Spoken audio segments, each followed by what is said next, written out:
Bismillahirrahmanirrahim. Assalamualaikum warahmatullahi wabarakatuh. Saya Tengku Sarah Tengku Amran daripada Agensi Nuklear Malaysia.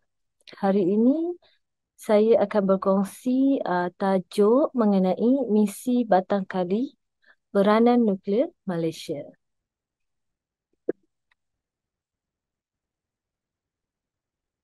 Jadi, dalam tajuk kita pada hari ini, kita akan melibatkan beberapa subtopik. Ada 7 subtopik.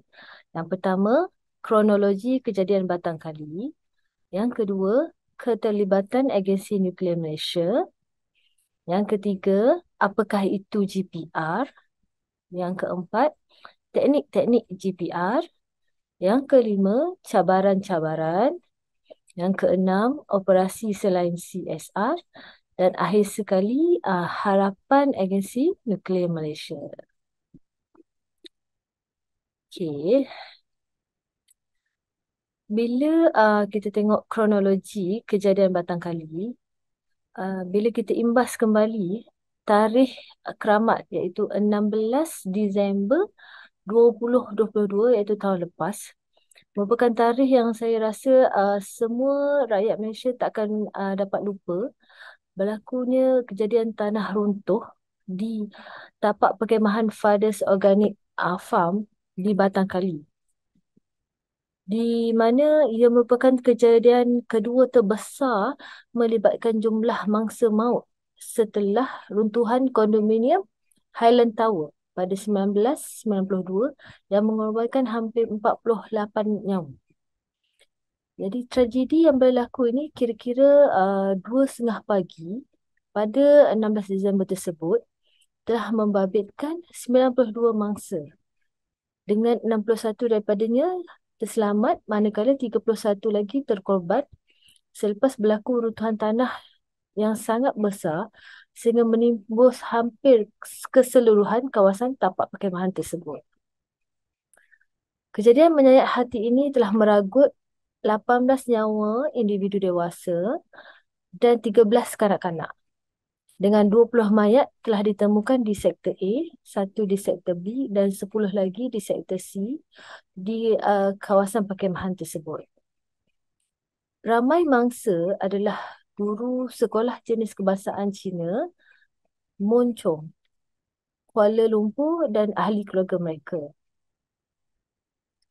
Pasukan anggota keselamatan telah berusaha mencari mangsa-mangsa yang tertimbus di dalam tragedi tanah runtuh itu selama hampir seminggu, dengan mayat yang ke-31 iaitu yang terakhir adalah merupakan seorang kanak-kanak berusia 11 tahun yang bernama Eng Shauki yang telah ditemui pada 4:50 petang 24 Disember 2022. Siasatan Jabatan Kerja Raya JKR mendapati 2 runtuhan cerun berlaku dalam sela masa 20 hingga 30 minit di lokasi kejadian tanah runtuh yang meranapkan hampir ketiga-tiga tapak perkhemahan Father Organic Farm. Anggaran dimensi kegagalan cerun adalah 70 meter ketinggian, 120 meter lebar dan 330 meter panjang, dengan anggaran isi padu tanah runtuhan sekitar 450,000 meter padu. Jadi saya ingin mengambil peluang untuk mengucapkan takziah lah kepada semua mangsa yang telah terlibat dalam tragedi tersebut.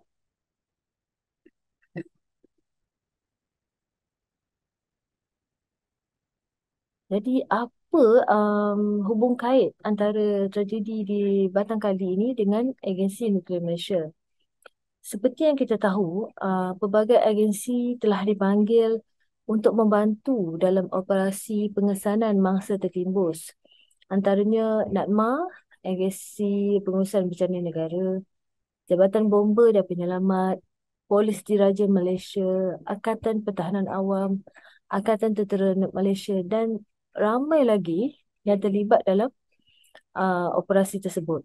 Jadi, peranan yang dimainkan oleh Agensi Nuklear Malaysia dalam membantu operasi SAR ataupun Search and Rescue di Batang Kali ialah kami di Kementerian Sains dan Teknologi iaitu MOSTI melalui agensi nuklear Malaysia telah menyumbang kepakaran dan teknologi. Teknologi iaitu teknologi Ground Penetrating Radar GPR bagi mengesan objek di bawah tanah dengan menggunakan isyarat elektromagnetik di tapak insiden tanah runtuh di Batang Kali, Hulu Selangor. Setelah menerima permohonan daripada Agensi Pengurusan Bencana Negara iaitu pihak NAKMA agar Nuklear Malaysia membantu dalam misi mencari dan menyelamat tersebut, seramai 5 pakar Nuklear Malaysia dan pasukan GPR telah ke lokasi kejadian di Batang Kali bermula 19 Disember 2022. Semasa operasi pencarian mangsa tertimbus pada tragedi runtuhan di Batang Kali, selain daripada penggunaan anjing K9 daripada Jabatan Bomba dan Penyelamat, penggunaan teknologi GPR juga digunakan secara meluas di tapak lokasi tersebut. Jadi,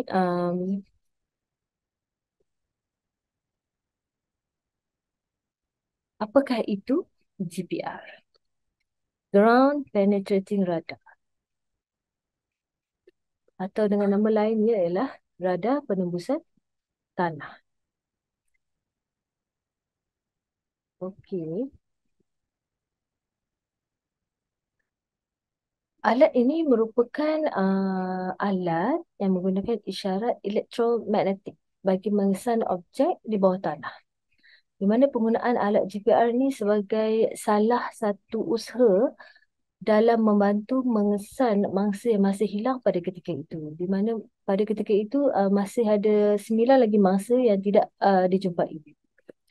Ianya merupakan satu kaedah ujian tanpa musnah atau kita panggil Non-Destructive Testing, NDT, yang berfungsi memancarkan gelombang elektromagnetik ke bawah sak permukaan tanah menerusi pemancar dan mengesan kembali gelombang yang terpantun dengan menggunakan sensor penerima. Daripada kita boleh tengok daripada slide pembentangan, daripada transmitter akan transmit electromagnetic and then the reflected wave akan be detect by the receiver.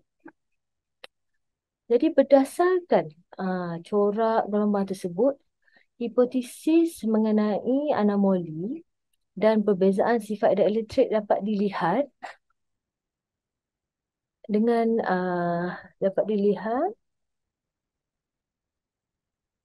bergantung kepada bahan yang mempunyai sifat kekondaksian elektrikal atau kita panggil electrical conductivity yang berbeza dan ketelusan dielectric atau kita panggil dielectric permittivity bahan terbabit. Jadi menerusi alat berkenaan, pengendali GPR dapat mengumpul data secara masa nyata atau kita panggil real time dan akan menghasilkan data dengan resolusi yang sangat tinggi dalam masa yang singkat. Jadi kita telah menggunakan satu unit GPR di dalam operasi SAR di Batang Kali tempoh hari.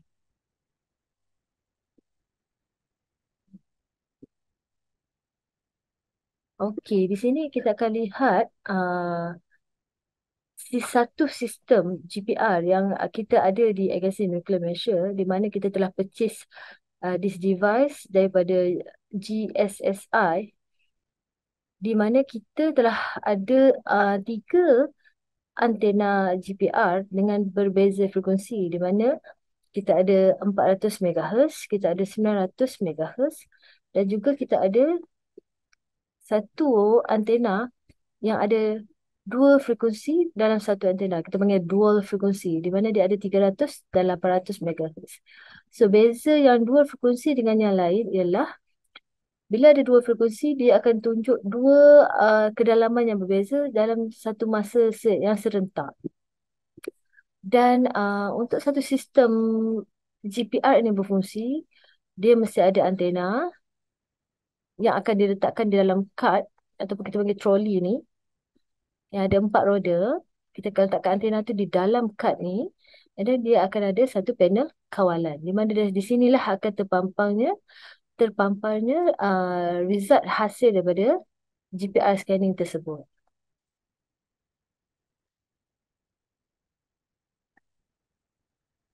Okey. So di sini kita dapat lihat salah satu contoh bagaimana GPR itu berfungsi. Alat GPR ni dia berfungsi dengan kita menolak antena yang kita telah letakkan di dalam kad yang ada 4 roda tu dengan frekuensi yang tertentu, dan kita akan tolak dia di kawasan yang ingin kita kesan. Sebagai contoh di dalam slide pembentangan, seorang pengendali GPR ingin mengesan underground piping di bawah permukaan tanah, maka beliau akan menolak GPR itu di atas permukaan tanah tersebut. Selepas itu, image scanning yang terhasil akan dipancarkan di panel kawalan. Image yang terbentuk adalah image yang kita dapat lihat di slide pembentangan, iaitu image berwarna hitam dan putih. Di mana image hitam putih ni kita panggil radagram. Okey, radagram yang kita dapat lihat di sebelah kiri kita ialah radagram hasil daripada perpendicular scanner. Dan di sebelah kanan kita ialah radagram hasil daripada horizontal scanner. Okey, so macam mana boleh terbentuknya image hitam dan putih tersebut? Okey, kita akan lihat di dalam slide selepas ini. Okey, kita akan lihat sekejap lagi bagaimana terbentuknya radagram yang hitam putih kita lihat sebelum tadi.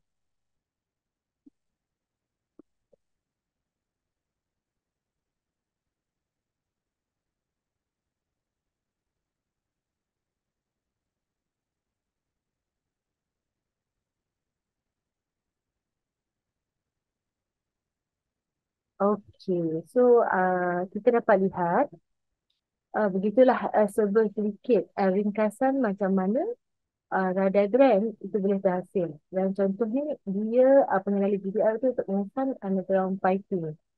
So dia akan menghasilkan satu bentuk hyperbola shape. Okey.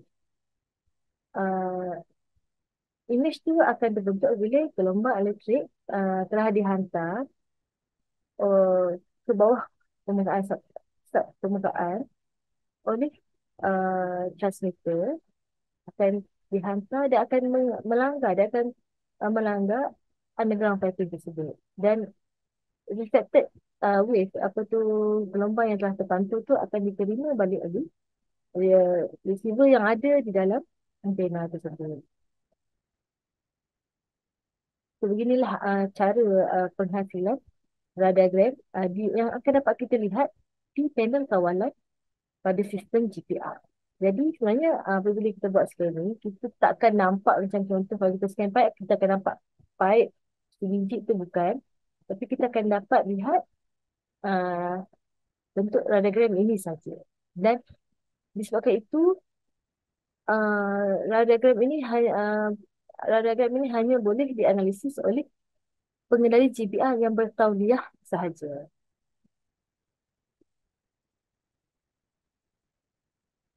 Okey, so alat GPR ni berpotensi, sangat-sangat berpotensi digunakan di kawasan pencarian mangsa tanah runtuh.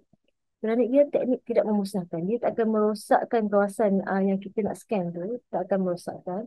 Dan dia menghasilkan pengimajan bawah tanah yang mempunyai pengimbasan berkelajuan tinggi. Kita panggil high speed scanning. Di mana tafsiran di tapak, on-site interpretation, boleh dilakukan dengan segera.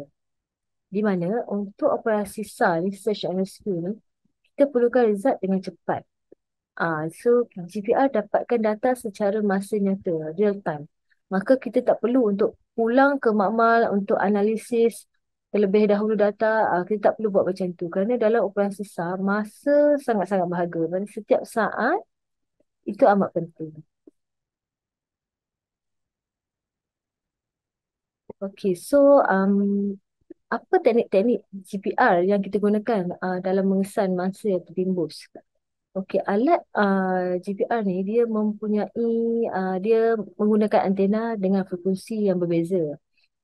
Bila frekuensi itu berbeza, dia akan menghasilkan kadar penembusan yang berbeza. So, secara amnya, GPR ni biasa digunakan bagi pemetaan permukaan bawah tanah untuk mengesan paip atau kabel utility. Dan teknik grid, X dengan Y axis tu, dan distance based scanning sering kita gunakan untuk memastikan peta 2D atau 3D. Tapi untuk operasi search and rescue di Batang Kali tempoh hari, kami gunakan teknik single line time base, di mana teknik ini membolehkan GPR inspection dijalankan tanpa memerlukan penggunaan kad ataupun troli ataupun roda. Yang mana kita dapat lihat dalam gambar ni, kita tak gunakan troli atau roda semuanya kerana nak memudahkan lagi pergerakan kita di lokasi. Kerana seperti yang dapat kita lihat di dalam gambar, keadaan permukaan tanah di lokasi tidak rata dan tanah sangat lembut dan amat menyukarkan pergerakan alat GPR. Okey, walaupun kita guna teknik single line, tapi kalau ada indikasi anomali di sesuatu lokasi, pengesanan akan dari beberapa sudut yang berbeza akan diulang bagi menjamin ketepatan data tersebut.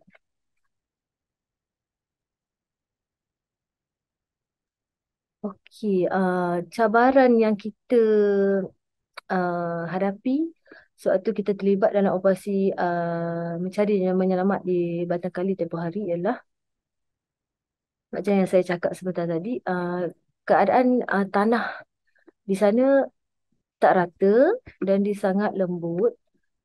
Bagi waktu itu baru lepas hujan. So dia menyukarkan lah pergerakan pengendalian GPR sewaktu operasi scanning. Dan cabaran yang paling utama ialah pergerakan di lokasi di mana tanah yang lembut dan berselut menyebabkan kaki kami mudah terbenam. Jadi kami perlu sentiasa peka terhadap persekitaran dan perlu berhati-hati di mana kami nak berpijak kerana dikhawatiri ada objek-objek berbahaya seperti batu ataupun kayu, besi di bawah tanah tersebut. Dan keadaan semasa struktur tanah kawasan bencana masih lembut dan jika hujan berkemungkinan boleh berlaku lagi runtuhan ataupun gelinciran di kawasan runtuhan. Ah,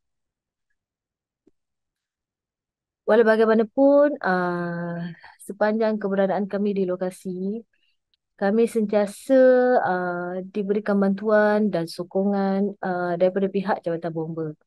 Pihak Bomba sentiasa memastikan keselamatan kami dan membantu kami dari segala aspek untuk pengandalian GPR di lokasi.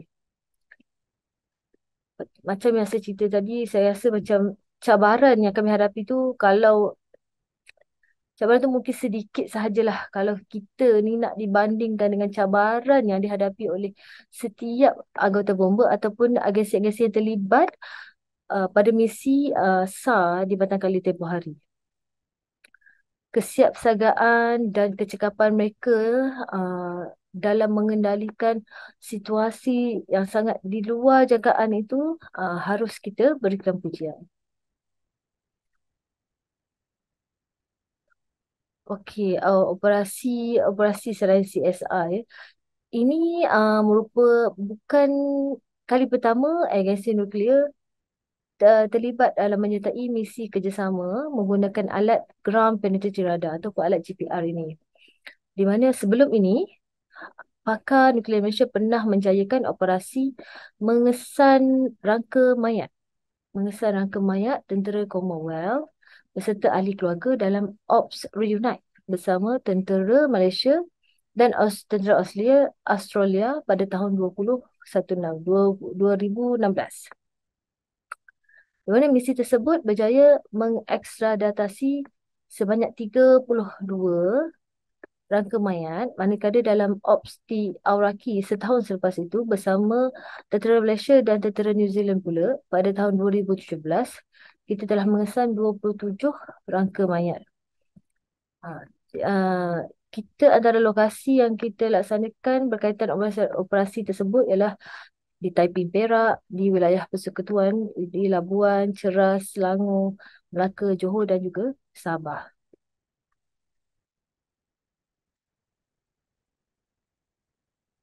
Kita juga telah dijemput untuk berkongsi pengalaman dalam program Selamat Pagi Malaysia uh, pada Januari 2023 yang lepas.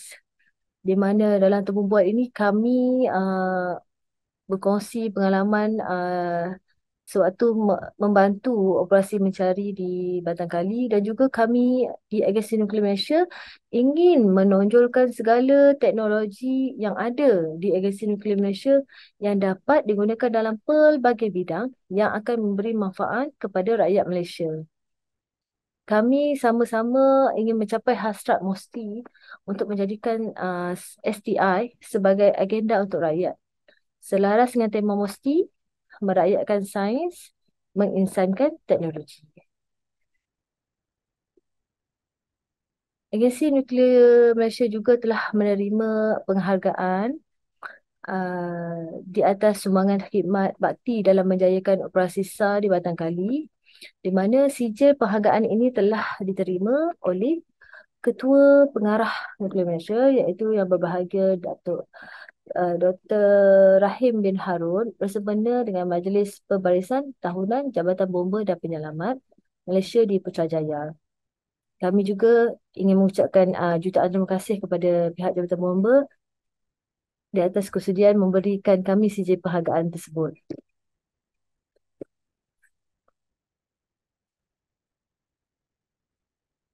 Nuklear Malaysia kini turut memperluaskan lagi penyelidikan dan pembangunan teknologi GPR di dalam pelbagai bidang. Bidang arkeologi, penilaian jalan ataupun kita panggil road assessment, pengesanan kebocoran air, water leakage detection, forensik dan juga pemetaan utility atau kita panggil utility mapping.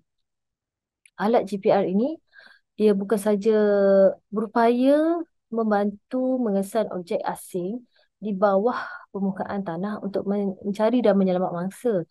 GPR ini juga boleh digunakan untuk tujuan mengesan kubur perang, pengesanan utiliti bawah tanah, pengesanan artifak arkeologi, pengesanan lompang bawah tanah, pemeriksaan konkrit dan banyak lagi. Semoga penggunaan GPR di Malaysia ni akan lebih meluas dan keupayaan alat ini akan diterokai dengan lebih mendalam lagi yang akan menyumbang kepada manfaat rakyat Malaysia. Akhir kata daripada saya, majulah GPR untuk negara. Sekian, wabillahi taufiq wal hidayah. Assalamualaikum warahmatullahi wabarakatuh. Sekian, terima kasih.